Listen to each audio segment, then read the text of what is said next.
CNN's Jim Acosta continues to melt down.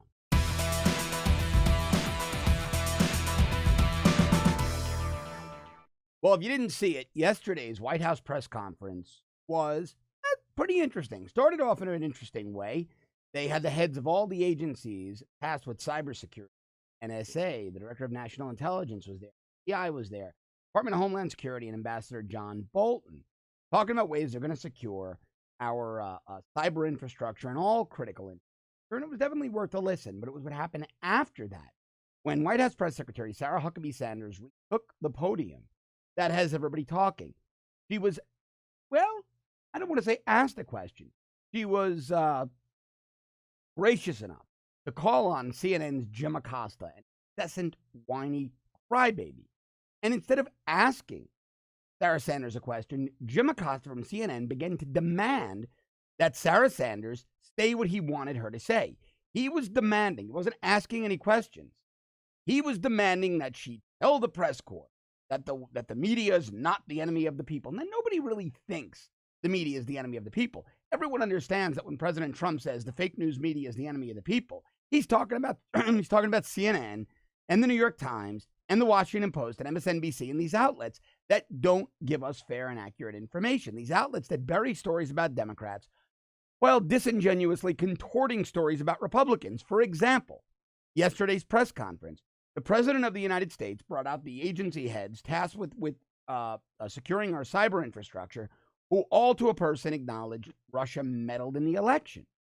Mainstream media says Trump has a press conference talking about Russian election meddling, but continues with Russia hoax comments. Well, because his Russia hoax comments are about his campaign colluding with Russia. And the mainstream media knows that. They're not stupid. They know that they're lying to you. They know they're conflating two unrelated things and giving you fake news, but they don't care.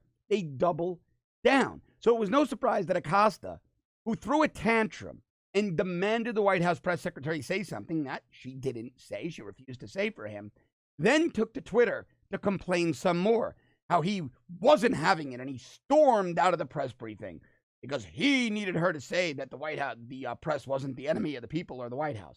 Well, he then went on other CNN shows, Brooke Baldwin show, a bunch of them, complaining and crying and whining. Look, Jim Acosta is free to say whatever he wants to say, but Jim Acosta should do what I and others in media do. Admit what he is. A left-wing, I'm right-wing, opinion commentator, not an objective journalist. And if he did that, he'd have cover. He'd have ethical cover, professional cover, but he doesn't. He continues to lie about being a down-the-middle objective journalist when the entire world can see his bias. Well, yesterday, the media industry really wasn't having it. Even people from MSNBC were saying, all right, Jim, enough. It's not your job, I'm paraphrasing, it's not your job to throw tantrums and storm out of the White House press room if you don't like what's said. It's your job to objectively report. My prediction is Acosta is trying to set himself up for a commentary or a primetime show, a lot more money in it than when he does as White House correspondent. Or he's trying to move to another network and be paid the big bucks to be a Trump hater bash on Republicans. That's really the only explanation, because there is no professional or ethical explanation. It does. But one thing is sure, Jim Acosta is doing is counterproductive to both him and CNN. People were chanting CNN sucks at the Trump rally in Tampa earlier this week. Jim Acosta is serving one purpose. He's further proving to the American people that mainstream media is biased and that the term fake news is accurate.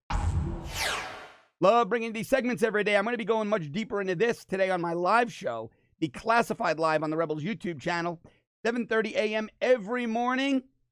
Tune in, will you? Going to be going deep into a lot of topics next week as well. As always, thank you so much for watching. You have a great weekend.